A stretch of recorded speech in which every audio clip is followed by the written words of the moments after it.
everyone, my name is Shivani and welcome to Anant IAS। और आज 13 जनवरी 2023 के daily news analysis को शुरू करते हैं और आज इसी वीडियो में हम एडिटोरियल एनालिसिस को भी को कंप्लीट कर लेंगे। सो एक ही वीडियो है जिसमें आपको न्यूज एनालिसिस और एडिटोरियल दोनों मिल जाएंगे। ना शुरू करते हैं आज की पहली न्यूज से जो हमारे प्रधानमंत्री जी का स्टेटमेंट आया है जिसमें उन्होंने बहुत इंपॉर्टेंट चीज कही है। Now world is in the crisis and it's not clear how long it will last, says Modi, right? So the global south does not, इसके बाद जो important चीजें हम समझेंगे, global south does not have an adequate voice in global governance, says PM, and promises that India will amplify it during G20 presidency.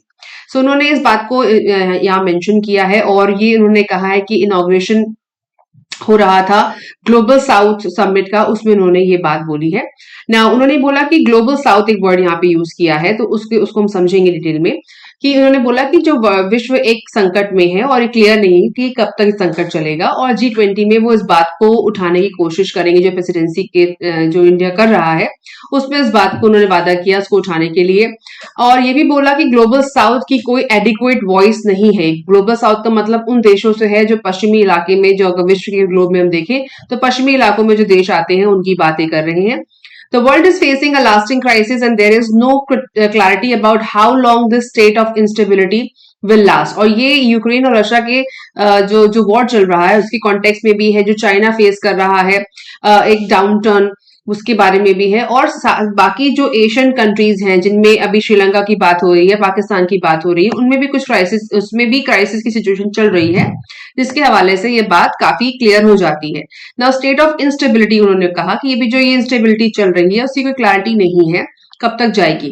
The global south does not have an adequate voice in the 8th decade old model of global governance. मतलब कि जो उनका जो global south का जो model है governance का उसमें साउथ इन देशों की कोई सुनवाई नहीं है and it should shape the emerging order. He added that countries of the global south would drive the world economy in the 21st century। जैसे कि कहा जाता है कि ये सदी एशिया की सदी है, सो एशिया के देशों की सदी अगर है तो उनको ग्लोबल इकोनॉमी में उनका कोई एक बड़ा इम्पैक्ट होना चाहिए जिसकी वजह से जिसका मेन कारण ये है कि ग्लोबल साउथ के देशों का कोई ज्यादा पावरफुल वॉइस उनको आगे ले जाने वाला या उनको रिप्रेजेंट करने वाला इंटरनेशनल लेवल पे नहीं है, जिसकी वजह से ये इंस्टेबिलिटी, जिसकी वजह से ये एक इश्यू उनको लग रहा है, संकट में है देश। उन्होंने इस बात को रेफरेंस में कहा और जिसमें कि आप देख रहे हैं कि एशिया के देशों में अगर हम बात करें तो सबसे पहले चाइना की बात होती है, साथ ही साथ इंडिया एक इमर्जिंग कंट्री है डेवलपिंग कंट्रीज में से, और जो रशिया का जो इन्वेजन है यूक्रेन को लेकर के उस केस में इंस्टेबिलिटी भी है, प्लस साउथ के जो देश हैं उनकी कोई वॉइस भी नहीं है। इस बात को उन्होंने हाईलाइट किया।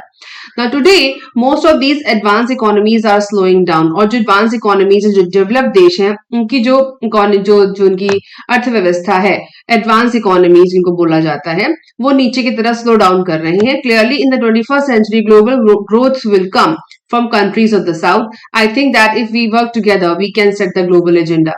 और उन्होंने सभी सब पश्चिमी देशों को साथ, पश्चिमी का मतलब जो पश्चिमी दिशा के जो देश हैं अभी हम चार्ट में देखेंगे उनके लिए कहा कि हम साथ में काम करते हैं तो हम आगे बढ़ करके आ सकते हैं और विश्व के जो ग्रोथ का लेवल है उसको भी अचीव कर सकते हैं।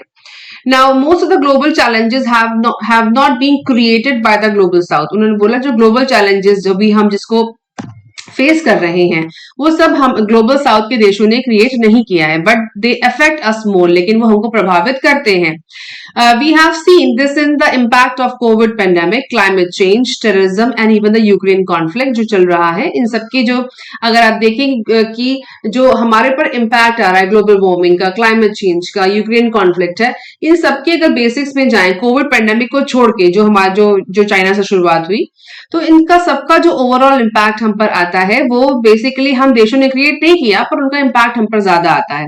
और इसी के हवाले से उन्होंने बहुत ही इंपॉर्टेंट बात कही हम यूपीएससी एस्पिरेंट्स के लिए, that traditionally the global south has been understood as the post colonial countries। ध्यान दीजिएगा कि परंपरागत तौर पे पहले जो ग्लोबल साउथ के देशों को क्या माना जाता था कि वो पोस्ट कॉलोनियल, जो क्योंकि सारे इन देशों में कॉलोनीज थी ब्रिटिश की और बाकी वेस्टर्न कंट्रीज की, तो उनको पोस्ट कॉलोनियल कंट्रीज माना जाता था जिनमें एशिया है, अफ्रीका है और लैटिन अमेरिका है। But over the years the definition has undergone changes as multiple regional organizations and conflicts within this vast block of countries have introduced changes in this composition। तो ध्यान देने वाली बात है कि उन्होंने कहा कि समय के साथ इन सभी कॉन्टिनेंट्स ने अपना जो अपने को बदला है, अपने क्षेत्र को बदला है और अपने एक्सेस को बदला है।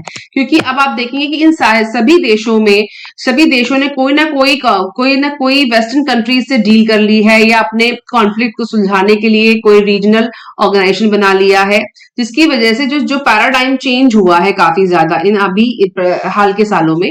तो वो कहना चाह रहे हैं कि पहले सिर्फ इनको एक पोस्ट कॉलोनियल देश ही माना जाता था और समझा जाता था कि ये जो कहना चाहिए पुअर कंट्रीज में से एक है। ये इसकी डेफिनेशन में इसमें लिखा नहीं है, लेकिन इसका मतलब ये डिराइव होता है कि जो देश कॉलोनी थे उनकी हालत जब वहां से वेस्टर्न कंट्रीज ने बाहर निकल गए, इवैक्यूएशन कर लिया, उसके बाद उनकी हालत बहुत ही ज्यादा खराब रही कुछ देशों में। स्पेसिफिकली अफ्रीका की अगर बात करें, एशिया में भी इंडिया को भी पोस्ट कॉलोनियल कंट्री ही माना जाना चाहता था और इसीलिए साउथ ब्लॉक का निर्माण भी हुआ था।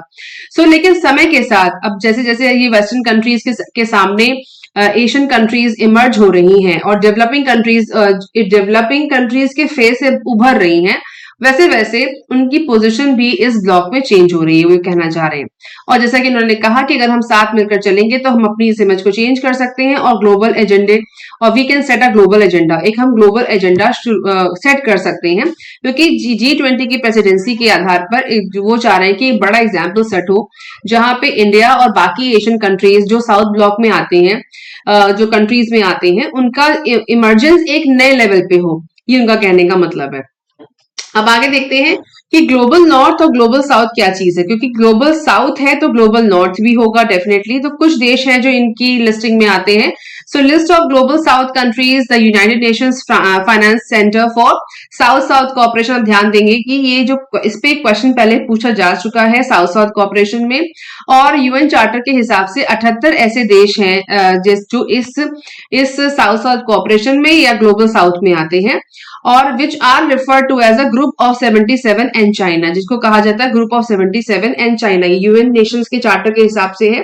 और इसके अलावा अगर थोड़ी और क्लैरिटी हमें चाहिए तो ग्लोबल नॉर्थ और साउथ के देश यहाँ पे मैंने मेंशन किए हैं। ग्लोबल नॉर्थ का मतलब हुआ US, Canada, Europe, Russia, Australia, New Zealand, and global south का मतलब हुआ countries in Asia, Africa and South America. इन देशों को रेफर किया जाता है, कहा जाता है ग्लोबल साउथ में।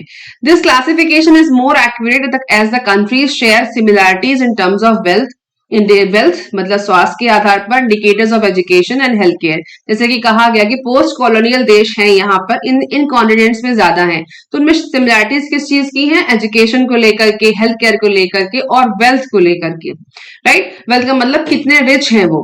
तो एक टाइम पे ऐसा भी यहाँ पे टर्म यूज नहीं हुआ है, जो ग्लोबल नॉर्थ के देशों को रिच कंट्रीज और ग्लोबल साउथ के देशों को पुअर कंट्रीज माना जाता था।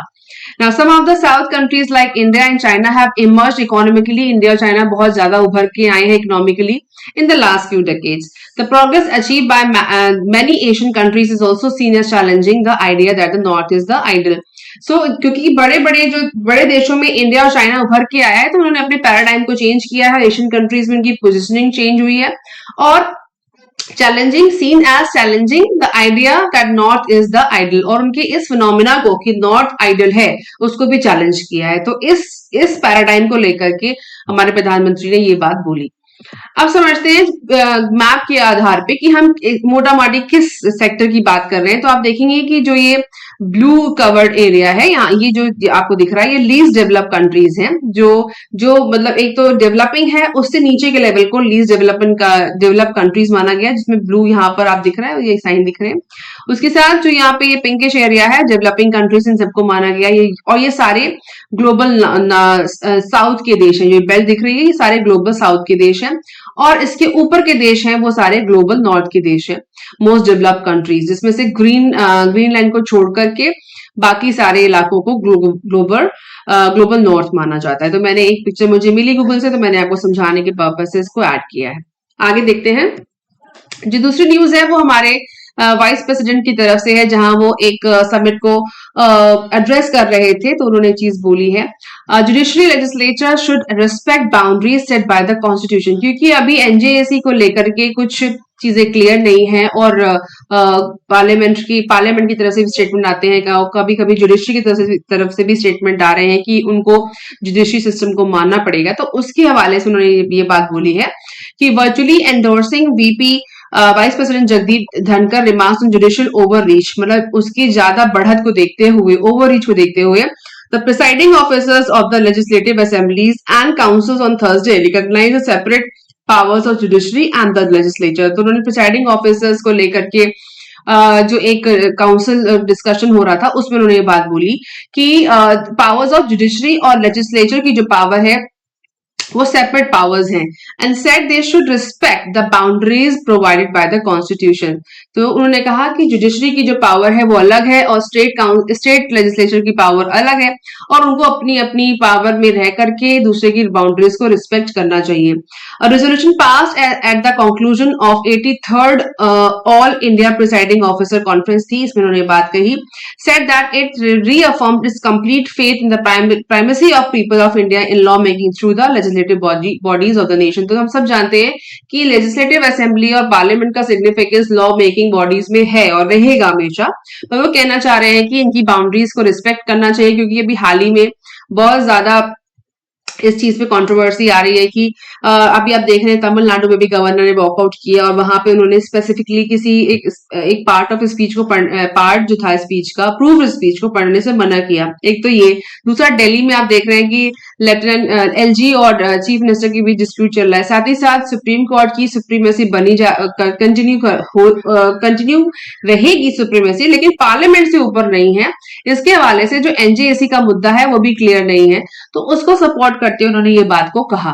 और कॉन्स्टिट्यूशनल आधार पे जो हमारे जुडिशरी है उसका रोल एडवाइजरी लेवल पे है, पर वो पार्लियामेंट से ऊपर नहीं है, क्योंकि आप ध्यान दें कि अगर आप कैबिनेट की बात करें, कैबिनेट का मतलब हम गवर्नमेंट से लेते हैं, उसके साथ साथ आप देखें जुडिशरी का रोल है, उसके साथ पार्लियामेंट, ये तीन ऐसे ट्रायो हैं जिनको आपस में जो एक दूसरे के ऊपर चेक एंड बैलेंस का मोशन भी रखते हैं, देखते भी रहते हैं कहाँ कोई गड़बड़ी ना हो, और साथ ही साथ उनकी सुप्रीमेसी भी बरकरार रहती है। ये ऐसा हमारे कॉन्स्टिट्यूशन ने ऐसा सेटअप बनाया है, तो उसी को वो एम्फासिस करके यहाँ पे बोल रहे हैं। उन्होंने कहा लेजिस्लेचर इज सुप्रीम, ठीक है, yes of course legislature is supreme, it has a right to make laws and because it has a right to make laws, it is expected that all institutions remain within their boundaries। ठीक है, तो मतलब सभी institution अपनी boundaries में रहे और supreme court की सुप्रीमेसी को, सॉरी माय मिस्टेक, लेजिस्लेचर की सुप्रीमेसी को माने और सभी संस्थान अपनी अपनी बाउंड्रीज में रहे। Now, code of conduct, the resolution passed by the conference on Thursday sought a code of conduct to rule the behavior of legislatures in assemblies, council and parliament. तो उन्होंने एक कोड ऑफ कंडक्ट को भी एक resolution के हवाले से pass किया। It resolve that rules of procedure and conduct of business of legislative bodies must be reviewed comprehensively and model uniform rules be formulated incorporating best practices in order to secure greater participation of members and more productive functioning of the House of Legislature। और उन्होंने इस चीज को और ये बात और है कि the resolution also asked parties to build a consensus against any disruption in the house of legislature, particularly during question hour के दौरान पार्टीज को लेजिस्लेचर में अपने सामंजस्य को बनाए रखना चाहिए। और उन्होंने इस एक रेजोल्यूशन में पास किया कि हमें ऐसा कोड ऑफ कंडक्ट बनाना चाहिए जिससे कि आपस में जो लेजिस्लेटिव बॉडीज हैं जो डिसीजन मेकिंग में एक रोल अदा करती हैं वो आपस में सामंजस्य बना करके चलें और कोई डिस्प्यूट की सिचुएशन ना आए और लेजिस्लेचर की सुप्रीमेसी बनी रहे। इसके बारे में उन्होंने इसको हाईलाइट किया। ठीक है, वैसे उनका कल भी एक आर्टिकल आया था जहां पे उन्होंने जुडिशरी और लेजिस्लेचर की पावर को समझाया था और केशवानंद भारती केस को इनहांस किया था कि उसके चलते सुप्रीम कोर्ट ने अपनी सुप्रीमेसी को आगे ले जाने की कोशिश करी, पर किसी भी हालत में संविधान का बेसिक स्ट्रक्चर डिमोलिश नहीं किया जा सकता, वायलेट नहीं किया जा सकता। उस पर भी एक आर्टिकल है, उसको हम फिर डिटेल में समझेंगे। नाउ नेक्स्ट न्यूज है वेजिटेबल प्राइसेस की, जिसमें भी बताया जा रहा है कि vegetable prices help cool inflation. तो स्पेसिफिकली वेजिटेबल के प्राइसेस 15.1% से नीचे आए हैं, जिसकी वजह से इन्फ्लेशन का जो पॉइंटर था वो ऊपर जाने की वजह थोड़ा नीचे आया। आप देखेंगे कि जनवरी 2018 के डेटा है, फिर 2020 का डेटा है, उसके बाद जनवरी 2022 का डेटा है। तो ये डेटा है इन्फ्लेशन का, रिटेल इन्फ्लेशन का, जो अभी यहाँ पे आप देखेंगे 5.72 यहाँ पर आपका दिखाई दे रहा है जनवरी 22 में। में कहना क्या चाह रहे हैं कि दिसंबर 2022 जो drove down India's retail inflation to a 12 month low of 5.72%। किसकी वजह से? कि वेजिटेबल प्राइसेस में नीचे गिरावट आने की वजह से। Keeping it below the central bank 6% tolerant threshold for the second straight month for a 10 month streak. तो वो कह रहे हैं कि 10 मंथ की जो स्ट्रीक चल रही थी, प्राइसेस ऊपर जा रहे थे, उसको तोड़ करके नीचे आया है और जो उनका थ्रेशोल्ड होता है आरबीआई का, उसको उसके नीचे रहा है। उन्होंने 6% थ्रेशोल्ड बनाया था कि इससे ऊपर जाएगा तो वो स्टेप लेंगे, तो लेकिन उससे नीचे रहा। There was, however, little relief beyond vegetable as inflation in food items such as cereals, milk, spices accelerated further to 13.8 to 8.5। अच्छा, हमारे लिए इंपॉर्टेंट क्या है कि जब भी इस तरह का कोई डेटा आए तो प्री के पर्पस इंपॉर्टेंट क्यों हो जाता है? क्योंकि अच्छा, मेंस के लिए तो है ही, क्योंकि इन्फ्लेशन एक बड़ा मुद्दा है मेंस राइटिंग में, जीएस3 में। लेकिन हमें ये पता होना चाहिए कि एक्चुअली इन्फ्लेशन का मतलब क्या होता है, कंज्यूमर प्राइस इंडेक्स क्या है, रिटेल इन्फ्लेशन क्या है, पीपीपी क्या है, कंज्यूमर बास्केट और हेडलाइन इन्फ्लेशन का जो शब्द आता है वो चीजें क्या है। ये सारी प्री के पर्पस से इंपॉर्टेंट हो जाती हैं। नाउ अब आपके लिए जो मैं समझाना इसमें चाह रही हूँ कि आपको सिर्फ क्या देखना है कि फिलहाल के लिए डेटा क्या है। India's annual retail inflation slow to 5.72%। तो रिटेल इन्फ्लेशन जो शब्द है इसको समझना जरूरी है। Remaining below reserve Bank of India's upper tolerance limit of 6% for second consecutive month, इन्होंने बोला, ऐसा डेटा में समझ में आया। Now core inflation which includes food and energy. ध्यान दीजिए, जो कोर इन्फ्लेशन किसको माना जाता है? फूड को और एनर्जी मतलब फ्यूल को। तो कोर इन्फ्लेशन का मतलब हुआ जो खाने पीने की चीजें हैं वो, और एनर्जी जो फ्यूल प्राइसेस हैं वो सबसे ज्यादा टेंशन का कारण होते हैं किसी भी देश के लिए। क्यों? क्योंकि फ्यूल और फूड पे ही बाकी का इन्फ्लेशन और बाकी का प्राइस चेंज डिपेंड करता है। ऑल्सो हार्डन टू 6.1% जो कह रहे हैं, जो 6% था नवंबर में, वो 6.1%, मतलब सब्जियों के रेट तो गिर गए हैं लेकिन जो फ्यूल प्राइस है या एनर्जी प्राइसिंग है और फूड प्राइसिंग है वो अभी बढ़ गया है 0.1% से, which Mr Joshi term the biggest worry. जो समस्या हमारे लिए क्या है? कोर इन्फ्लेशन की है। तो राहत तो है बट उतनी नहीं जितनी हमें चाहिए ना। Among services inflation remain high for personal care and effect. ठीक है, तो इन्फ्लेशन अगर एक समय के ऊपर बढ़ता रहता है तो समस्या कहाँ आती है? जैसे कि मैंने वीडियो में डिस्कस भी किया था, मैं उसका लिंक शेयर कर दूंगी। तो सबसे पहली चीज है कि अगर कोई सेंट्रल बैंक उसको कवर नहीं कर पाता है तो एक टाइम के बाद रिसेशन की हालत में कंट्रीब्यूट करता है वहां का इन्फ्लेशन। क्योंकि अगर सेंट्रल बैंक इसे कंट्रोल नहीं कर पाता है इसका मतलब है कि प्राइसेस बढ़ रहे हैं, और इसको ट्रैक करने के लिए आरबीआई स्टेप उठाता है और बार बार अगर वो इन्फ्लेशन रेट को कवर करने के लिए अपने इंटरेस्ट रेट्स को बढ़ाता है तो वो सही चीज नहीं है, और it may lead to a recession, एक कारण बनता है इन्फ्लेशन। तो आपको ये देखना है कि इन्फ्लेशन का क्या मतलब है, कोर इन्फ्लेशन क्या चीजें होती हैं और उनमें कौन कौन सी चीजें आती हैं। तो फिलहाल के लिए अगर आप देखिए, प्री में एक क्वेश्चन बन सकता है कि कोर इन्फ्लेशन किसको इंक्लूड करता है? फूड को और एनर्जी को। डेटा नहीं पूछा जाता, उसका बेसिक पूछा जाता है। नाउ अब देखते हैं कि vegetable prices help cool inflation कैसे। Fuel and light inflation stood at 11%, while clothing and footwear price rise remains sharp at 9.6%। ठीक है, इस बॉक्स में कुछ जरूरी चीज है हमारे लिए। The concern is that core CPI inflation remains sticky above 6%। जो हमारा कंज्यूमर प्राइस इंडेक्स है वो 6% से ऊपर है, जो टेंशन का कारण है। With evidence of high inflation in services, service sector में भी इन्फ्लेशन है। Said Rajnish Sinha, chief economist at CARE Ratings. CARE एक रेटिंग एजेंसी है, मैंने पहले बताया कि केयर एक रेटिंग एजेंसी है, उसके साथ इकरा एक रेटिंग एजेंसी है। कभी कभी आपने मूडी भी सुना होगा, मूडी भी एक ऐसी बड़ी एजेंसी है। तो इन सब की रेटिंग्स आती रहती हैं बताने के लिए कि इस वक्त इकोनॉमी का हाल क्या चल रहा है। Now the Reserve Bank of India's monetary policy committee MPC committee in early February to determine if more rate hikes are warranted to cool price rise will be a close call amid sticky core inflation। देखिए ध्यान दीजिए, जैसे मैंने कहा था कि inflation को track करने के लिए आरबीआई इंटरेस्ट रेट को बढ़ाता है, रेट्स को बढ़ाता है ताकि मार्केट से पैसा वहां पे इकट्ठा हो सके बैंक्स के पास। क्योंकि इन्फ्लेशन का मतलब है कि मार्केट में बहुत ज्यादा करेंसी, ज्यादा पैसा है, इसीलिए इन्फ्लेशन एक बड़ा कारण बनता है। तो उसको करने के लिए may be they go for price hike, मतलब रेट हाइक, सॉरी। सो इस केस में देखने वाली बात होगी कि अगर कोर इन्फ्लेशन 6% अभी दिखा रहा है, 6.1% कोर इन्फ्लेशन, अगर इससे ऊपर जाता है तो मे बी आरबीआई स्टेप ले सकता है। It will be a close call. ठीक है, समस्या इसको समझने के लिए समझ लीजिए। अब देखते हैं कि सीपीआई क्या होता है। कंज्यूमर प्राइस इंडेक्स और CPI is a metric that is used to measure inflation. ठीक है, समझ गए। To be specific, CPI measures retail inflation by collecting data on the prices of goods and services that are consumed by the retail population of the country। जो भी goods और services का consumption का data collect करके inflation को calculate किया जाता है उसे सीपीआई कहते हैं। The CPI meaning refers to an increase in the price level of a selected basket of the goods and services over a select period of time। Basket का मतलब ये हुआ कि किसी स्पेसिफिक चीजों को का इन्फ्लेशन काउंट हो रहा है। सपोज करिए बास्केट मतलब एक बास्केट में पहले भी समझा चुकी हूँ, उसमें इसमें 2-4 चीजें आपकी बास्केट में आती हैं। पहला आ गया फूड, जैसे हमने समझा, उसके बाद आ गया फ्यूल, ठीक है, जैसा कि हमने समझा। तो अगर इसके प्राइसेस में बढ़ोतरी होती है तो हमारा सीपीआई का इंडेक्स ऊपर जाएगा, ये कहना चाह रहे हैं। तो कंज्यूमर प्राइस इंडेक्स का मतलब क्या है, किसी बास्केट में जो गुड्स और सर्विसेज में भी, इसमें सर्विसेज भी आएंगी कि जो सर्विसेज हैं वो भी आ जाती हैं, सिर्फ फूड और फ्यूल नहीं है। तो सर्विसेज में और फूड और फ्यूल में जब प्राइस में वेरिएशन होता है एक स्पेसिफिक टाइम के लिए तो वो सीपीआई कहलाता है। ना समझते कि सीपीआई हमको बताता क्या है, उसका मतलब एक्चुअली मीनिंग क्या है। In a nutshell there are a few things that CPI index interprets. पहला, कॉस्ट ऑफ लिविंग क्या है, लोगों का कॉस्ट ऑफ लिविंग, जीवन जीने के लिए कितना पैसा मिनिमम आपको चाहिए, ये सीपीआई बताता है। उसके बाद परचेजिंग पावर ऑफ कंज्यूमर, मतलब कितना पैसा उनको, कितनी कैपेसिटी है अपने पैसे से सामान खरीदने की। परचेजिंग पावर ऑफ कंज्यूमर मतलब आपके घर में अगर 10,000 रुपए आता है टैक्स वगैरह कटने के बाद, उसके बाद इस 10,000 में आप क्या क्या चीजें खरीद सकते हैं पूरे एक मंथ का खर्चा चलाने के लिए, क्या कैपेसिटी है, कितनी पावर है, 10,000 में आप कितना सामान खरीद सकते हैं। मतलब मैं आपको एक लेमन टर्म में समझा रही हूँ, उसका मतलब ये है।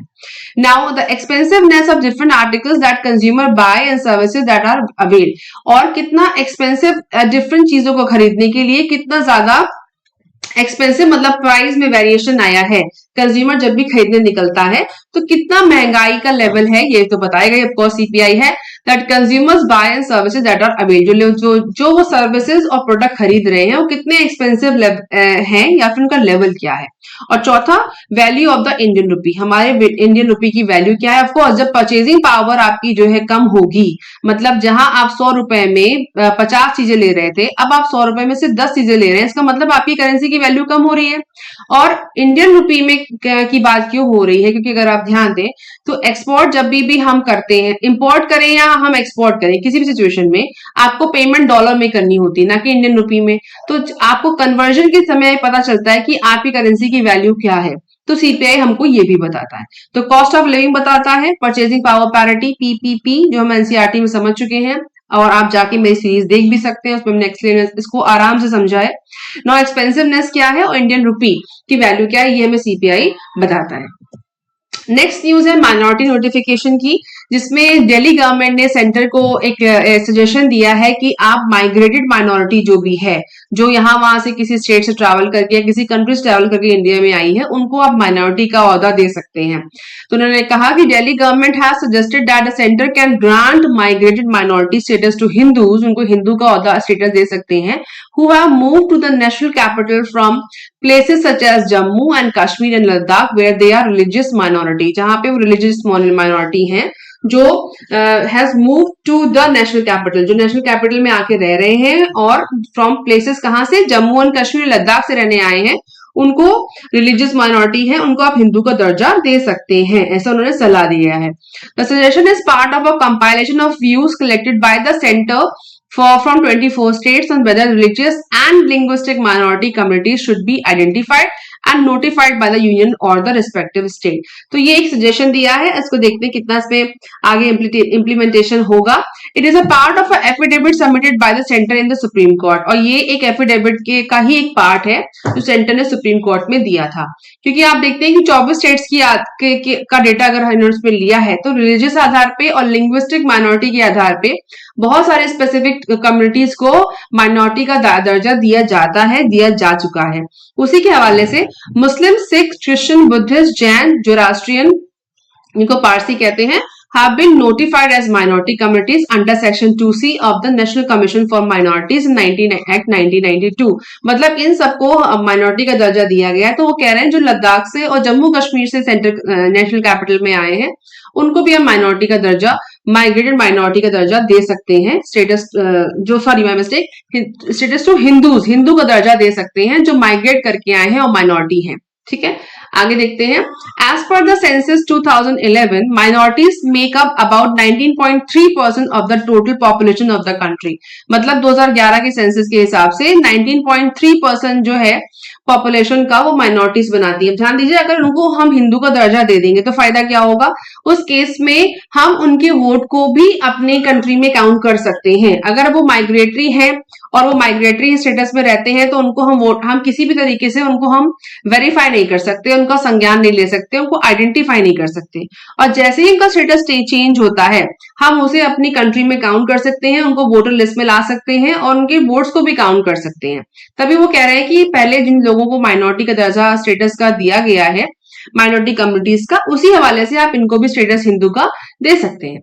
Now the followers of Hinduism are not the religious minority in the NCT of Delhi, but the central government may declare the migrated minority status to the followers of Hinduism who are religious minority in their origin state। जहां पे वो religious minority थे अपने state में, लेकिन अब वो finally मतलब अपने स्टेट में थे जम्मू कश्मीर और लद्दाख में, फाइनली आप उनको हिंदू को दर्जा दे सकते हैं। और देखते हैं कि इसमें आगे क्या डेवलपमेंट होता है। ना समझने वाली बात यहाँ पे ये है कि यूनियन जो ये माइनॉरिटी कमीशन की बात हो रही है वो कभी कभी मेरे इफ आई रिमेम्बर प्री में पूछा गया है। तो union government set up the national commission for minorities under national commission for minorities at 1992, उसका गठन हुआ था। इनिशियली 5 रिलीजियस कम्युनिटीज को, मुस्लिम, क्रिश्चियन, सिख, बुद्धिस्ट और जोरास्ट्रियन को वर नोटिफाइड एज माइनॉरिटीज कम्युनिटी का दर्जा दिया गया by union government. Further wide notification dated 27 जनवरी 2014 जैनी लोगों को भी इसे माइनॉरिटी का दर्जा दिया गया है।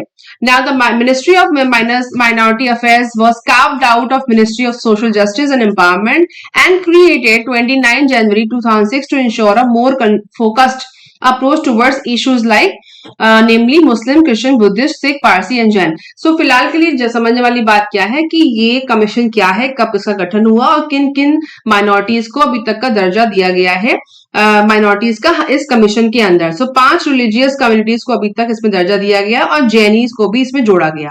Now the mandate of the ministry include formulation of overall policy. अब ये करता क्या है, the mandate of the ministry includes formulation of overall policy and planning, coordination, evaluation and review of the regulatory framework and development programs for the benefit of minority communities। कभी कभी ये specific words पूछे जाते हैं कि planning, coordination, evaluation and review of regulatory framework. ये कभी कभी स्पेसिफिक वर्ड लगा के भी सवाल पूछा जाता है और अगर आपने एक भी वर्ड मिस कर दिया तो वहां दिक्कत होती है। तो इसलिए मैंने सोचा कि मैंडेट भी पढ़ना जरूरी है कि एक्चुअली ये कमीशन करता क्या है। ठीक है, आगे बढ़ते हैं। Missing doctors, CHCs face 80% shortfall of specialist show health ministry data। So अभी ये डेटा जो CHC के लिए आया है, कम्युनिटी हेल्थ सेंटर्स के लिए, उसमें कहा जा रहा है कि 80% कमी है स्पेशलिस्ट की, डॉक्टर्स की, शो हेल्थ मिनिस्ट्री डेटा। ठीक है, now India is reeling under an acute shortage of specialist doctors with a shortfall of nearly 80% of the required specialists at communities health centers। First of all समझने की जरूरत ये है कि कल एक आर्टिकल आया था, उसमें उन्होंने कहा था कि हमारे देश में 2.5% ऑफ जीडीपी का प्रॉमिस था कि लगाया जाएगा हेल्थ सेक्टर में, तो 2.5% और लग कितना रहा है 1.5। मतलब हमारा जीडीपी का 1.5% ही हेल्थ सेक्टर में लगाया जाता है। जबकि अगर आप देखें कि विश्व में हमारी आबादी का नंबर दूसरा है चाइना के बाद, तो इसका कंट्रीब्यूशन भी ज्यादा होना चाहिए। तो इसका मतलब कि इसमें इन्वेस्टमेंट की ज्यादा जरूरत है। उसी के साथ ही साथ जब इन्वेस्टमेंट की कमी है तो स्पेशलिस्ट डॉक्टर्स की तो शॉर्टेज हो ही सकती है, क्योंकि अल्टीमेटली जब हेल्थ सेक्टर में आप ज्यादा इन्वेस्टमेंट करेंगे तो उसका आउटपुट लेने के लिए इनपुट भी ज्यादा लगाना पड़ेगा। तो इसको आप रिलेट कर सकते हैं अपनी आंसर राइटिंग में मेंस के पर्पज से, और प्री के लिए देखते हैं क्या इंपॉर्टेंट है, वो आप भी नेक्स्ट स्लाइड में समझेंगे। ना वो कह रहे हैं कि 80% जो स्पेशलिस्ट डॉक्टर्स हैं उनकी कमी है। स्पेशलिस्ट का मतलब होता है कि किसी स्पेसिफिक स्ट्रीम में उन्होंने पढ़ाई पढ़ी हो, जैसे कि हम सब जानते हैं कि एमबीबीएस होता है, पहले तो ये करना जरूरी है। उसके बाद अपनी स्पेशलाइजेशन के हिसाब से आप एमएस और एमडी कर सकते हैं, या फिर आप गायनिकोलॉजिस्ट बनते हैं या रेडियोलॉजिस्ट बनते हैं। आपकी स्पेशलिस्ट जो फील्ड है वो अलग अलग होती है। तो उनकी बात की जा रही है कि 80% की कमी है, और ये कहां पर है? कम्युनिटी हेल्थ सेंटर्स में। ठीक है, reveals the rural health statistics report published by the union health and family welfare ministry on Thursday. Pre में सवाल ऐसे बनते हैं कि ये रिपोर्ट आई है, रूरल हेल्थ स्टैटिस्टिक रिपोर्ट, ये किसने पब्लिश करी? यूनियन हेल्थ मिनिस्ट्री ने, फैमिली वेलफेयर मिनिस्ट्री ने, इसने उसने। तो यहां से इस 2 लाइन से क्वेश्चन बन सकता है, कोई बड़ी बात नहीं है। तो हमेशा जब भी ऐसी कोई रिपोर्ट आए, किसने पब्लिश करी और उसका सिग्निफिकेंस क्या था, पढ़ना जरूरी है। Now the CHCs are 30 bed, यहाँ ये इंपॉर्टेंट है, ये हमारे लिए बहुत इंपॉर्टेंट है। The CHCs are 30 bed block level health facilities which are ideally supposed to provide basic care related to surgery, gynecology, pediatrics and general medicine। मतलब जो 30 बेड का ब्लॉक लेवल का एक हॉस्पिटल मान लीजिए, हेल्थ फैसिलिटीज या hospital मान लीजिए, उसमें क्या सर्विस प्रोवाइड करते हैं? ये सर्जरी, गायनिकोलॉजिस्ट बच्चों के लिए और प्रसव के लिए सर्जरी, और जनरल मेडिसिन के लिए एक 30 बेड का एक ब्लॉक लेवल का हेल्थ फैसिलिटी होती है, उसे कहते हैं कम्युनिटी हेल्थ सेंटर। वहां का डेटा ये दिया गया है। The report points out that there is a shortfall of specialist doctors including surgeon, by mistake obstetrician, मतलब जो पेट से जुड़ी दिक्कतें होती हैं उनके डॉक्टर स्पेशलिस्ट, और गायनिकोलॉजिस्ट और फिजिशियंस और पीडियाट्रिशियन, सबका डेटा दिया हुआ। मतलब शॉर्टफॉल तो टोटल दिया गया 80%, पर उसका बाइफर्केशन भी यहाँ पे दिया गया है। अब देखते हैं गैप क्या है। Overall 67.8% sanction post of specialist at community health centres in India are vacant. मतलब 67.8%, यही वाली बात आ गई ना कि जब हेल्थ सेक्टर में इन्वेस्टमेंट कम है तो आप कैसे लोगों को हायर करेंगे पोजीशन के लिए। तो 67.8% जो है vacant है seats according to the rural health statistics 2021-22. The chart shows vacancies in percent of specialists in CSC across specialties। तो वो कह रहे हैं कि सर्जन का डेटा ये है, और ऑब्स्टेट्रिक्स का डेटा ये है, फिजिशियंस का ये है, पीडियाट्रिशियंस का ये है। तो आप देखिए यहाँ पर 21-22, ठीक है, डेटा कंपैरिजन के लिए हमें दिया गया है। सबसे ज्यादा जो चेंजेस हुए हैं वो सर्जन्स के लिए हैं। कमी सबसे ज्यादा जो मुझे दिख रही है वो बच्चों के लेवल के सर्जन्स के देखिए 67 से 69 तक गया है। बाकी में आप देखेंगे कि गायनिकोलॉजी और ऑब्स्ट्रिक्स में आप देखेंगे 69 से 64। सो चेंजेस आप देख सकते हैं। तो इस हिसाब से ये चार्ट लगा के भी सवाल कभी कभी प्री में आते हैं, तो इसके चार्ट पढ़ना जरूरी है। पर फिर भी फिलहाल के लिए जो 67.8% वेकेंट पोस्ट है वो भरी नहीं गई है, और ये सीवियर शॉर्टेज को दिखाता है।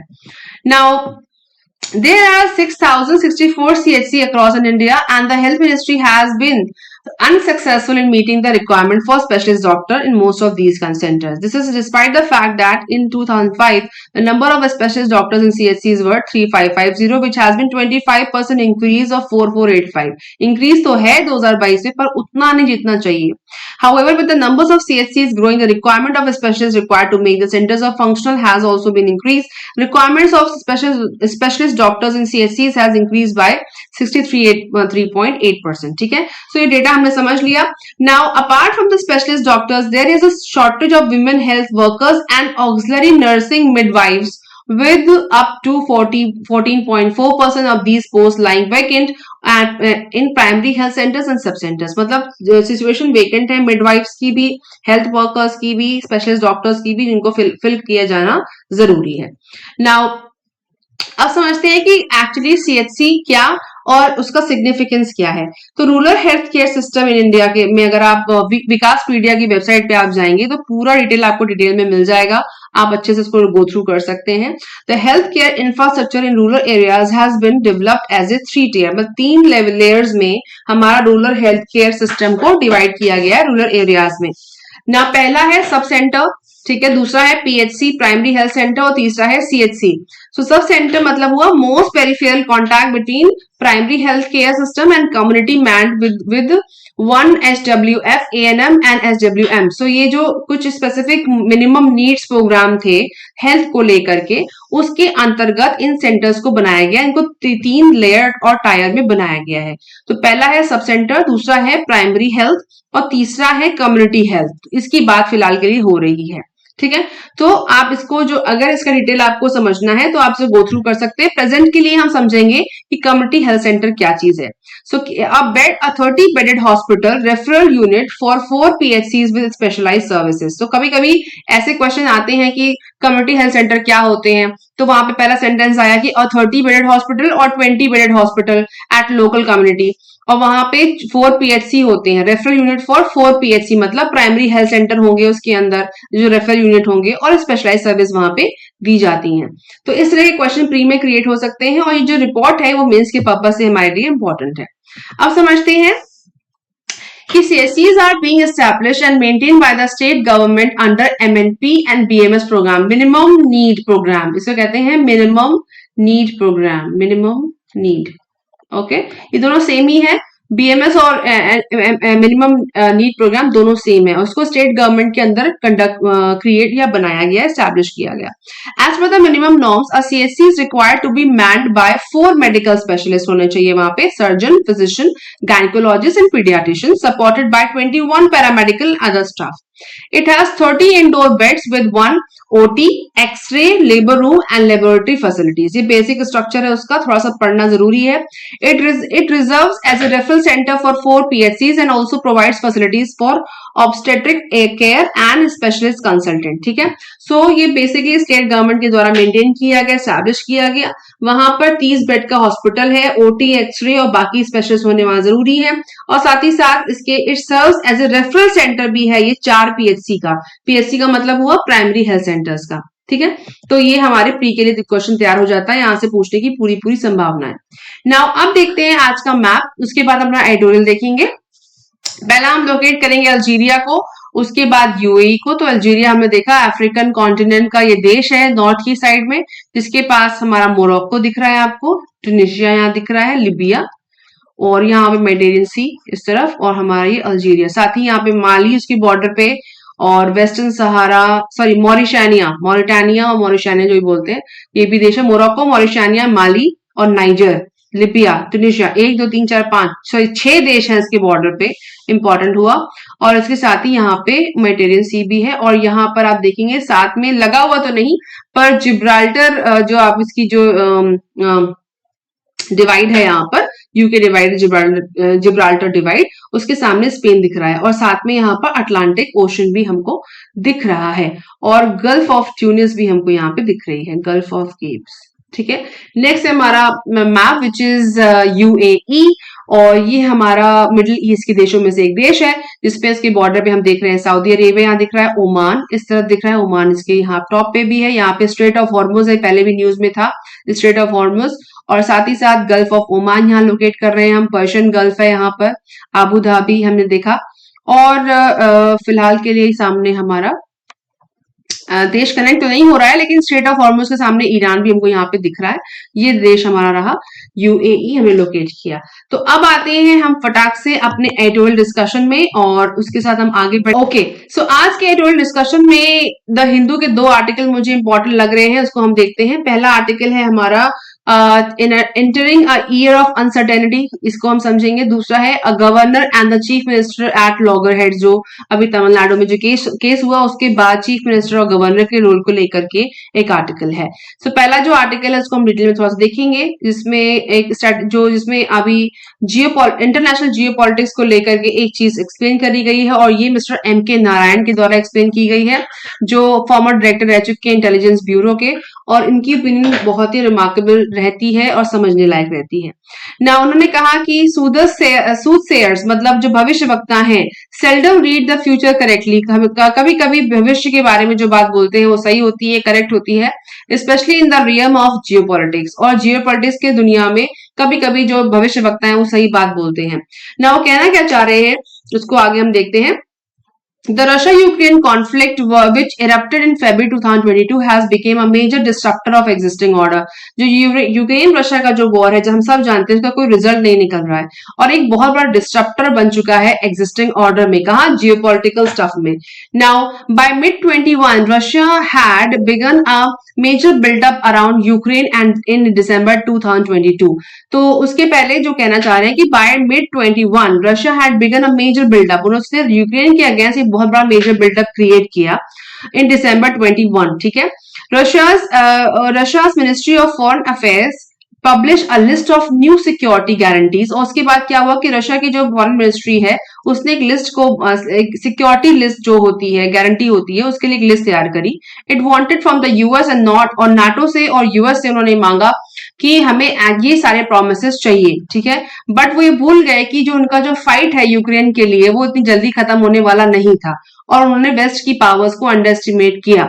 सो उसमें कह रहे हैं कि what possibly could not have been anticipated was the extraordinary display of the Ukrainian nationalism.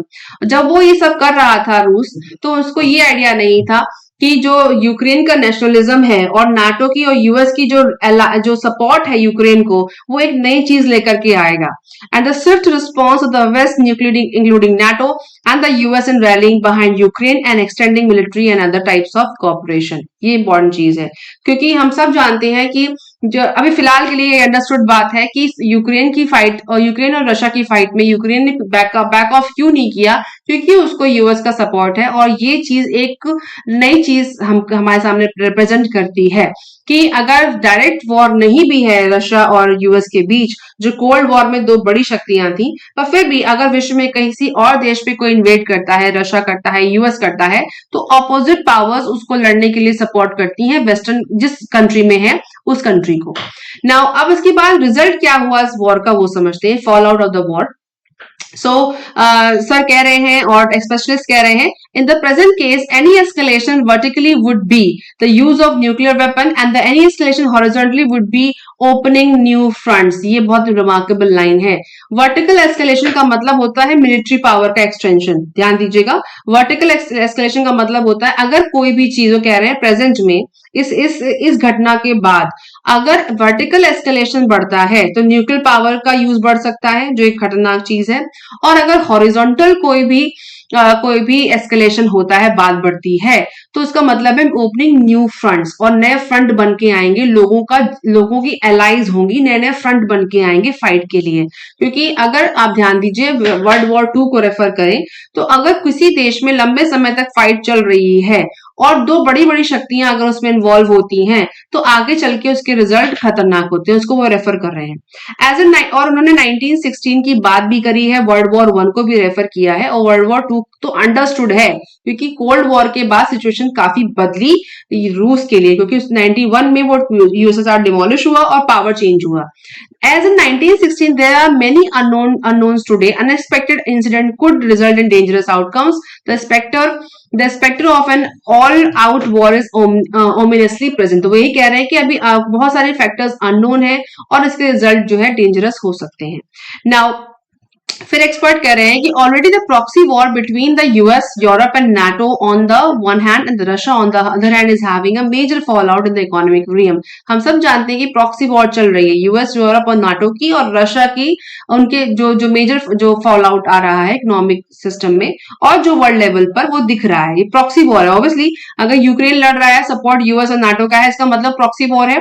The incessant imposition of sanctions by the West, उसके साथ ही साथ रशिया के ऊपर उन्होंने स्विफ्ट जो बैंक ट्रांसफर होता है उसके ऊपर बैन लगा रखा है, उसकी जो फॉरेन जो ऑयल एक्सपोर्ट है उस पर बैन लगा रखा है।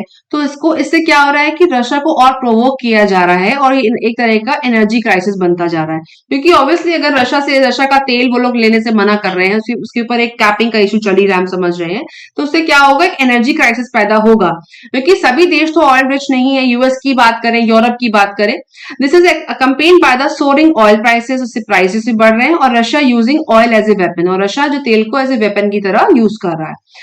The full extent of this is yet to be properly understood, but what it does portend is the possibility of wider conflagration, मतलब इसका जो अभी बड़ा वाइड इम्पैक्ट होगा आने वाले समय में। नाउ द रिपल इफेक्ट, मतलब जो ये घटना घट रही है उसका रिपल इफेक्ट क्या है, इंस्टेंट इफेक्ट क्या है। The recent development in Europe are evident, मतलब यूरोप में क्या इसके एविडेंट हो गए, रिजल्ट क्या दिख रहे हैं हमको, कि वहां पे भी तेल को लेकर के, रशिया के ऑयल को लेकर के बैन चल रहा है, कैपिंग की वजह से उसको इंपोर्ट बैन किया गया यूएस के साथ। Some of this is occurring well beyond European shores. China Russia relations are a case in point और चाइना रशिया जो रिलेशनशिप है वो इसका एक पॉइंट बन चुका है। क्यों? क्योंकि हम सब जानते हैं कि यूएसएसआर के टाइम से चाइना रशिया का एक एलाय रहा है। तो उस केस में अब जो दोस्ती बढ़ रही है वो किसके बीच में बढ़ रही है? रशिया और चाइना के बीच में दोस्ती बढ़ रही है, और जो एशियन कॉन्टिनेंट के लिए अच्छी बात नहीं है। Further more in the light of heightened concerns of the West over Taiwan, और एक नया फ्रंट तैयार हो रहा है जहां पे अगर चाइना ताइवान के ऊपर कुछ भी ऐसी सिचुएशन अटैक करता है या उसको कंट्रोल में लेने की कोशिश करता है, तो अभी बीच में न्यूज आई थी कि यूएस ताइवान को सपोर्ट कर सकता है, तो वो भी एक बड़ा स्टेप होगा एशियन कंट्रीज के लिए। ना वो क्या कह रहे हैं कि further more in the light of heightened concerns of the West over Taiwan, Taiwan को लेकर के यूएस का जो सपोर्ट है वो भी एक तरीके की टेंशन को आगे क्रिएट कर सकता है। इंक्रीज इन डिफेंस स्पेंडिंग, और इसी के साथ क्या हो रहा है, जो देश हैं वो क्या कर रहे हैं, अपनी डिफेंस स्ट्रेटेजी को चेंज कर रहे हैं, उसमें अपने जो इन्वेस्टमेंट है उसको बढ़ा रहे हैं। चाहे वो चाइना हो, चाहे वो नॉर्थ कोरिया हो, चाहे वो इंडिया हो, चाहे वो यूएस हो। आप देखेंगे कि उन्होंने कहा कि $2 ट्रिलियन 2022 में खर्च हुआ है डिफेंस सर्विसेज को लेके या डिफेंस में इन्वेस्टमेंट को लेके। तो ये करना क्यों जरूरी है? क्योंकि हमारे जो जियोपॉलिटिकल टेंशन इतनी बढ़ रही है, हर देश सेटल होना चाहता है कि भैया हम रेस्ट अश्योर हैं, अगर कुछ ऐसा होता है तो हम अपने एक्शन ले सकते हैं। उन्होंने कहा कि 2023 has dawned an arc of the instability increase, एक आर्क की तरह, आर्क का मतलब एक बड़े सर्कल का हिस्सा। तो जो ये शुरुआत हुई है 2023 की, वो एक इंस्टेबिलिटी को इंक्रीज करने वाली आर्क की शुरुआत हुई है, जिसमें सभी देश डिफेंस पे इन्वेस्ट कर रहे हैं और साथ ही साथ आसपास की सिचुएशन के हिसाब से बिहेव करना चाह रहे हैं। Now, a case in point may be India's reliance on Russian military equipment, और क्योंकि इंडिया बहुत समय से रशियन मिलिट्री के इक्विपमेंट्स पे सपोर्ट करता रहा है, तो वो कह रहे हैं कि वो भी अपना पैराडाइम चेंज कर सकता है, अपना सपोर्ट चेंज कर सकता है। Profess policy of non-alignment to multi-alignment can possibly help it widen the arc of its defense size, और अगर वो जो नॉन अलाइनमेंट, जो हमारा नाम, जो गुट निरपेक्ष, जो हमारी जो बेसिक्स हैं हमारे पॉलिटिक्स, जो जियो पॉलिटिक्स के, उससे हम मल्टी अलाइनमेंट की तरफ भी जा सकते हैं। क्योंकि जो रशिया का जो झुकाव है वो चाइना की तरफ ज्यादा है, और वो जो पश्चिमी देशों पे पकड़ को जो काफी समय से वो अवॉइड कर रहा था या नहीं दिखा पा रहा था अपने एग्रेवेशन को, वो यूक्रेन के रास्ते दिखाना चाह रहा है। तो हम भी अपनी अप्रोच चेंज कर सकते हैं।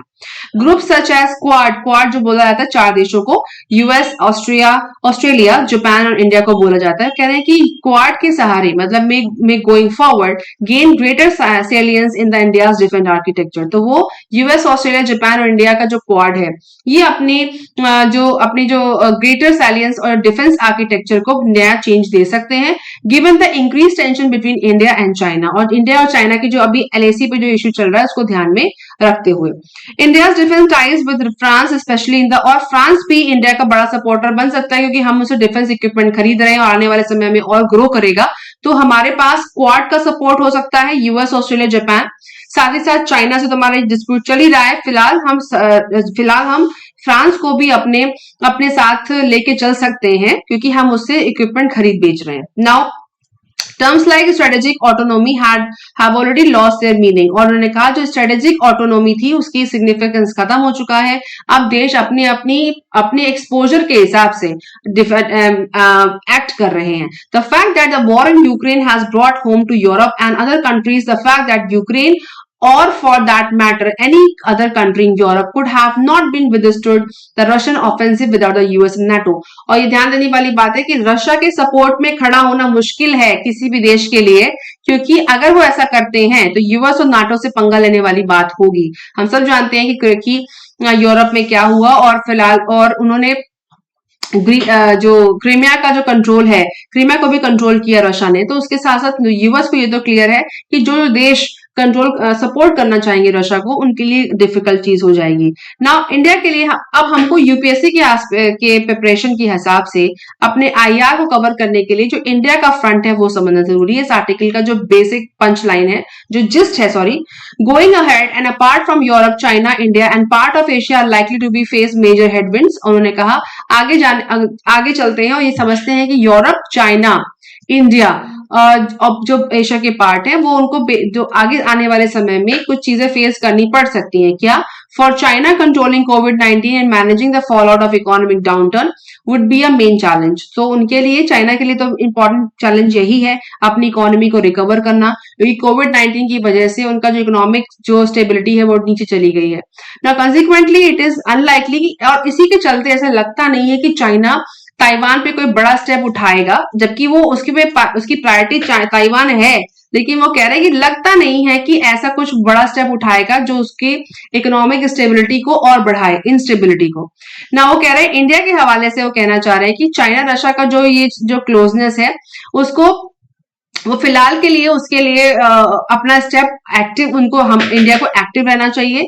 ऑल्टर्ड शेप, अपने जो स्ट्रेटेजी है उसको रीशेप करना चाहिए for the international border order, leaves little room for the comfort. अभी हमको अपने कंफर्ट में नहीं आना चाहिए, क्योंकि चाइना और रशिया का एलाय होना इंडिया के लिए भी गड़बड़ हो सकता है। Now China Russia intent creates a dent in India's standing strategy. ध्यान देने वाली बात है। Relationship with Russia, the impact of which could be far-reaching. Meanwhile, the absence of settled border with both China and Pakistan will continue to plague India. और जो हमारी सबसे बड़ी समस्या वो यही है, चाइना और पाकिस्तान का हमारे बॉर्डर जो इश्यूज है वो हमारे सबसे बड़ा इशू चल रहे हैं फिलहाल प्रेजेंट के लिए।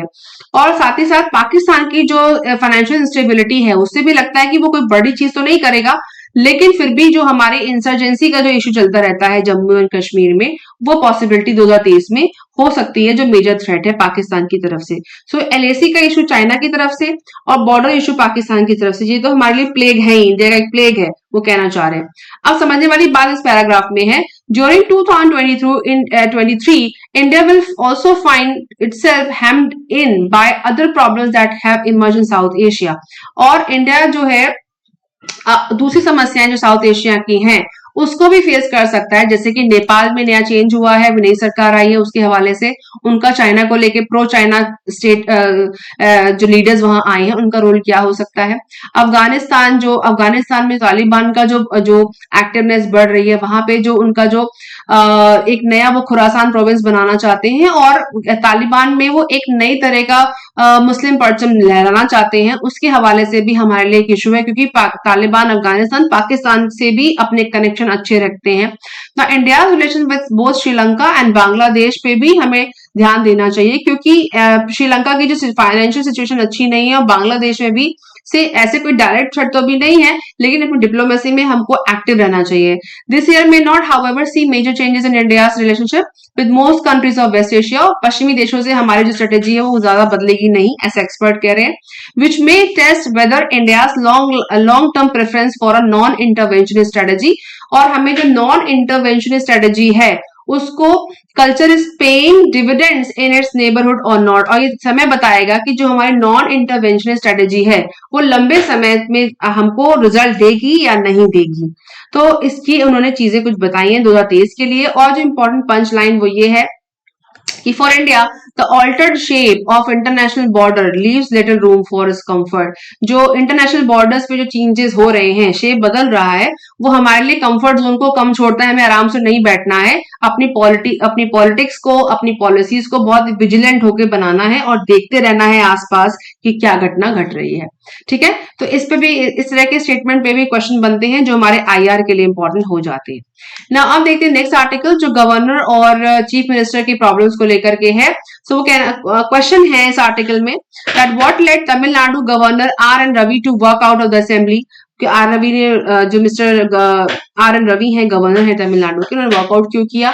Have there been similar incident in the past, ऐसे कोई इंसिडेंट पास्ट में भी हुए हैं। How does the constitution lay down the power of governors, is this a solution on the cards. कोई तरीका है इसको सुलझाने का, कोई संवैधानिक पावर्स हैं गवर्नर के जो उनको फॉलो करने चाहिए। तो हमें सिर्फ ये समझना है, हम घटना समझ चुके हैं कि उन्होंने वॉकआउट किया था गवर्नर ने, और जो एक स्पीच थी जो उनको दी गई थी बोलने के लिए, उसको उन्होंने नहीं पढ़ा, डिविएट किया और कुछ अलग पार्ट उन्होंने पढ़ा, जिसकी वजह से एक सीन क्रिएट हुआ। और जब वहां के सीएम ने रिजोल्यूशन पास किया तो उन्होंने वॉकआउट किया। अब हमारे लिए इंपॉर्टेंट ये सिर्फ कुछ लाइनें हैं जो हमें कॉन्स्टिट्यूशन एस्पेक्ट से समझनी है। Is the governor bound to follow the direction of the state government. क्या गवर्नर बाउंड है स्टेट गवर्नमेंट की के इंस्ट्रक्शंस को फॉलो करने के लिए। Article 154 of the Constitution says the executive power of the state will be vested in the governor and shall be exercised by him either directly or through officers by subordinate to him in accordance with the Constitution. मतलब जो इसकी executive power है governor की, वो जो by mistake state की जो power है वो वेस्ट करेंगी, कहां लाई करेंगी, गवर्नर पे, और उनको वो एग्जीक्यूट कर सकते हैं अपने सबऑर्डिनेट्स के द्वारा, एक्सरसाइज कर सकते हैं अपने सबऑर्डिनेट्स के द्वारा। However article 163 states that the governor shall exercise his functions with the aid and advice of the council of minister. मतलब काउंसिल ऑफ मिनिस्टर की सहायता के साथ ही अपने फंक्शंस को वो एक्सरसाइज कर सकते हैं। मतलब गवर्नर की डिपेंडेंसी भी है काउंसिल ऑफ मिनिस्टर्स में, वो अब स्वतः कोई डिसीजन लेने के लिए फ्री नहीं है, इस ये आर्टिकल से समझ में आता है। नाउ आर्टिकल 163(2) कहता है if any question arises whether any matter is not a matter as respects within the governor is by or under the constitution required to act in his discretion, the decision of the governor in his discretion shall be final। मतलब वो कोई decision तो ले सकते हैं अपने description के आधार पर और उनका डिसीजन ही फाइनल होगा, लेकिन ये भी इंपॉर्टेंट है कि वो काउंसिल ऑफ मिनिस्टर के सहयोग के साथ ही अपनी पावर को एक्सरसाइज करेंगे। ना 42 अमेंडमेंट जो कहता है had made ministerial advice binding on the president। ये ध्यान देने वाली बात है कि ये कहता है कि जो मिनिस्ट्रियल एडवाइस है वो प्रेसिडेंट के ऊपर बाइंड होगी, बाइंडिंग है प्रेसिडेंट के ऊपर। But no such provision has been made for governor, पर गवर्नर के लिए ऐसा कोई भी नियम नहीं बनाया गया है। ये जो लाइन लिखी है 42nd अमेंडमेंट में वो प्रेसिडेंट के लिए है बट गवर्नर के लिए नहीं है। The Supreme Court of India, however, has in several landmark judgment defined limits of the discretionary power। लेकिन डिस्क्रिशनरी पावर जो गवर्नर की होती है उसको काफी लिमिट किया गया है काफी लैंडमार्क जजमेंट्स में सुप्रीम कोर्ट के द्वारा। नाउ अब कुछ चीजें यहाँ और समझा रहे हैं जो इंपॉर्टेंट है हमारी आंसर राइटिंग के लिए। Article 163 of the Constitution does not give the governor a general discretionary power to act against और without the advice of his council of ministries. ध्यान दीजिएगा, आर्टिकल 163 कहता है कि वो अपनी काउंसिल के अगेंस्ट अपनी डिस्क्रिशनरी पावर जो उसको दी गई है जनरल डिस्क्रिशनरी पावर उनको एक्सरसाइज वो नहीं कर सकता। टू एक्ट अगेंस्ट और विदाउट द एडवाइस के बगैर एक्सरसाइज नहीं कर सकता। उसके बाद Supreme Court said that the president and the governor shall exercise their formal powers in accordance with the advice of their ministers other than in some exceptional situation. Some exceptional situation में वो अपने नियमों को exercise कर सकता है, पर again जब उसको बाइंड किया गया है 42nd कॉन्स्टिट्यूशन अमेंडमेंट में कि प्रेसिडेंट के लिए तो है लेकिन डिस्क्रिशनरी पावर्स को वो फॉलो कर सकते हैं, प्रेसिडेंट के लिए और गवर्नर के लिए भी चीज लागू होती है। बिना काउंसिल ऑफ मिनिस्टर की एडवाइस के आप उसको आगे प्रोपोगेट या आगे फॉलो नहीं कर सकते। सो यहाँ पे 2 केस उन्होंने मेंशन किए हैं, उन केस को आप रेफर कर सकते हैं, पर अंडरस्टैंडिंग के लिए समझना जरूरी है कि अगर काउंसिल ऑफ मिनिस्टर की इंपॉर्टेंस इतनी ज्यादा है तो फिर उन्होंने बिना चीफ मिनिस्टर के से कंसल्ट किए या फिर उनकी बात को समझे बगैर जो उस दिन हुआ तमिलनाडु असेंबली में, तो उसके बाद उन्होंने वॉकआउट क्यों किया? जब उनको अप्रूव्ड स्पीच मिली तो उन्होंने पढ़ना चाहिए था, और अगर नहीं पढ़ा तो उसका कोई पार्ट स्किप हो गया। तो जब मिस्टर स्टालिन ने उसको कवर अप करने की कोशिश करी रिजोल्यूशन पास करके कि सिर्फ अप्रूव्ड स्क्रिप्ट को ही पब्लिश किया जाएगा, तो उन्होंने वॉकआउट किया। तो इस केस में ये सारे एक्ट ये समझाते हैं हमें कि गवर्नर को अपने डिसीजन को एक्सरसाइज करने का सारा दारोमदार खुद पे नहीं लेना है, काउंसिल ऑफ मिनिस्टर से भी डिस्कस करना है और उसी हिसाब से पावर को एक्सरसाइज करना है। तो ये आर्टिकल कहना चाह रहा है कि गवर्नर की पावर या प्रेसिडेंट की पावर अटमोस्ट नहीं है, वो डिपेंडेंट है कैबिनेट पे या काउंसिल ऑफ मिनिस्टर्स पे। सो इस हिसाब से ऐसा लग रहा है इस आर्टिकल को समझ के कि इसके चलते ऐसे जो स्टेप है जो गवर्नर का हुआ जो तमिलनाडु केस में, वो उतना अटमोस्ट अप्रिशिएबल नहीं था और उसे कॉन्स्टिट्यूशनल आधार पे उसको कहा जा सकता है कि ऐसा नहीं होना चाहिए था। ठीक है, सो ये था आज का आर्टिकल। उसके साथ ये बोल रहे हैं कि इसका कोई वे आउट है, कोई रास्ता है। रास्ता क्या है? Seven experts panels were set up to suggest to improve centre state relationship. बहुत सारे एक्सपर्ट्स के पैनल बन चुके हैं जो बताते हैं कि सेंटर और स्टेट के रिलेशनशिप को सुधारने के लिए क्या करना चाहिए। और सबसे इंपॉर्टेंट जो रिमार्केबल कमीशन रहा है वो सरकारिया कमीशन रहा है, जिन्होंने रिकमेंड किया था is to see that a government is formed and not to try to form a government, right. Governor के रोल ऑफ गवर्नर के लिए लिखा था is to see that a government is form, कि सरकार या जो सरकार है वो फॉर्म हो गई है, गवर्नमेंट तैयार हो गई है, उसको देखे, and not to try to form a government, और कोई भी गवर्नमेंट बनाने की कोशिश ना करे।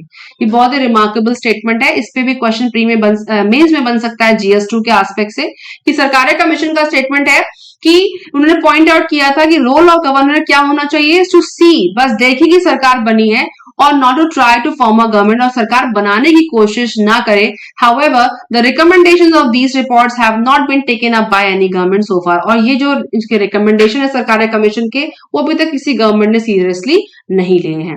सो ये थे आज के 2 आर्टिकल। आई होप कि इनके जो कॉन्सेप्ट है, जो जिस्ट है, वो आपको समझ में आया होगा। और ये अगर आपको मेरा चैनल पसंद आ रहा है, सब्सक्राइब कीजिए, कमेंट करिए और सपोर्ट बनाए रखिए। और इसी तरह मैं आपके साथ बहुत सारी इंफॉर्मेशन लेकर के आती रहूंगी। आने वाले समय में मैं एनसीईआरटी को कवर करते हुए क्लास 9 से लेकर के 12 तक की एनसीईआरटी, आपकी पॉलिटी, इकोनॉमी और ज्योग्राफी को कवर करूंगी, सो दैट कि आपकी यूपीएससी की प्रिपरेशन में हेल्प हो। और मुझे एक सब्सक्राइबर ने ये भी लिखा है कि मैम एक आप एक्सप्लेनेटरी वीडियो बनाइए जहां पे ये पता चले कि एनसीईआरटी कवर कैसे करनी है, उसके ऊपर भी मैं एक वीडियो लेकर के आऊंगी। सो अपना सपोर्ट बना करके रखिए। अगर आप पे कोई सुझाव है, आपको लगता है कि वो मुझे डिस्कस करने चाहिए जिससे आपकी मदद हो सके, तो भी प्लीज उसे कमेंट में लिखिए। मिलेंगे नेक्स्ट वीडियो में।